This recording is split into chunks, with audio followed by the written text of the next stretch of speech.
For this ATL skill lesson, we'll be focusing on forms of writing dialogue.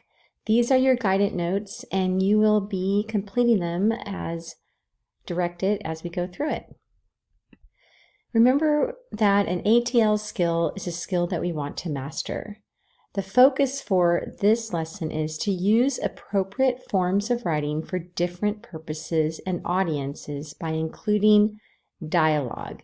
Here's the word dialogue here. You're going to write it here.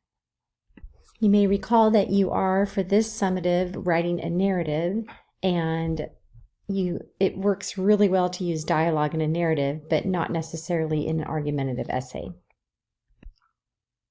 Why is it important to add dialogue when creating a narrative?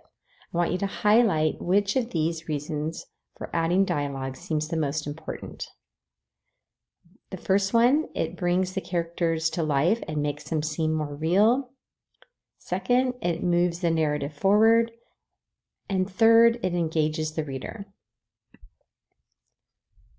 Part 2, we're going to review the dialogue parts and rules. Dialogue contains two parts.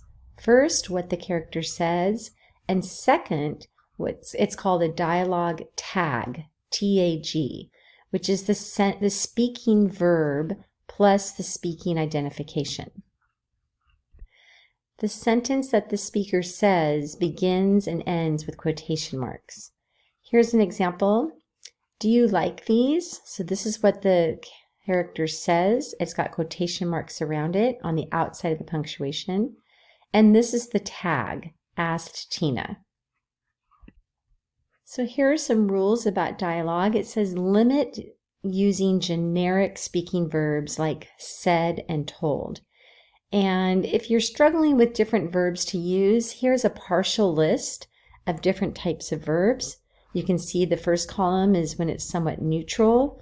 This might be when you're feeling happy or excited, sad, upset, etc. So here are different emotions, and it will help you have a variety of tag verbs. The reason it says partial is there's definitely more than this. You might want to find more. If you want more, you can look at a bigger list of tag words to help you. Another rule for dialogue is to include words that describe body language and tone. For example, do you like these? Asked Tina while she reached for another Thin Mint cookie. This part that's underlined is describing what she is doing while she says it. That strengthens the image that the reader will have in their mind. And the last one is punctuate dialogue properly to make it easier for the reader to understand. And for the dialogue rules, you're going to select this link, and then you can go through the different dialogue rules based on this video. Again, you'll watch this video to complete the responses under the rules section. Once you have watched and completed this section, you're going to come to part 3 where there's a few practices. After completing part 2, review your notes on how to punctuate dialogue to help you select the best answer for questions 1 through 3. So you're going to highlight the correct way to punctuate the sentence. Here is the sentence. Hi, Jim said to his friend, and you're going to pick A, B, or C for which one is punctuated accurately.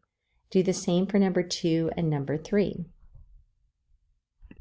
For this last part, the directions are use the partial list of speaking verbs, tag words. So speaking verbs and tag words are the same thing. Sometimes you say tag verbs, but these are all up here. Speaking verbs or tag words. So you're going to find one of those words that you think you can replace the word said with. Here's an example. Brandon said, Mother, why didn't you take out the garbage when I asked you to last night? What would be a more descriptive speaking verb than said? And you might want to change it, the word said, to scolded. So you have these two sentences here where the word said is used. Read the sentences and decide what would be a better speaking verb than the word said, and write that here. Next, you'll complete your reflection, and if there's a lot of time left, these are 2 videos on how to really enhance your dialogue writing.